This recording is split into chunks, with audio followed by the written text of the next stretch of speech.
Bismillahirrahmanirrahim. Assalamualaikum warahmatullahi wabarakatuh. Perkenalkan, nama saya Ananda Aulia Sabir dengan NIM C031221015 dari kelompok 3 Histologi Kedokteran Hewan A. Pada kali ini saya akan menjelaskan tentang siklus sel. Yang pertama, bisa kita lihat pada bagan, terlihat bahwa ada beberapa siklus sel yang dimulai dari fase G0, G1, fase S, dan fase G2. G bisa disebut dengan gap.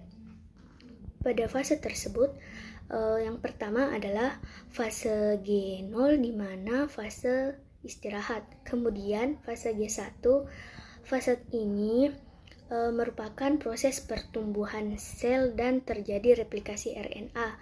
Kemudian pada fase S atau sintesis terjadi sintesis protein dan replikasi DNA.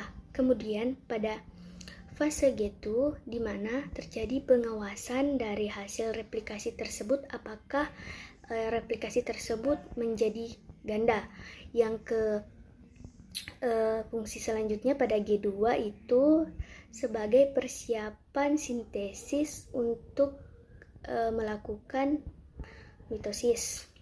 Kemudian mitosis merupakan suatu proses regenerasi sel atau pembaharuan sel, di mana proses tadi juga sudah termasuk pada fase interfase.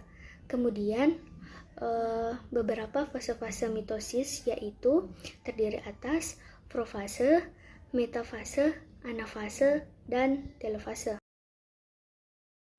Yang pertama adalah profase. Profase merupakan fase yang terjadi setelah fase interfase. Dalam profase terlihat bahwa kromosom mulai terbentuk, sitoplasma mulai keruh, dan terdapat sentrosom. Kemudian pada fase metafase, pada fase ini kromosom menempel pada bidang ekuator yang diikat oleh benang-benang halus atau benang-benang spindle. Biasanya bentuk ini disebut bentuk monoaster. Kemudian pada fase selanjutnya yaitu fase anafase, di mana kedua pasang kromosom berpisah atau membentuk kromatid yang mengarah ke kutub yang berbeda dan biasa disebut dengan diaster.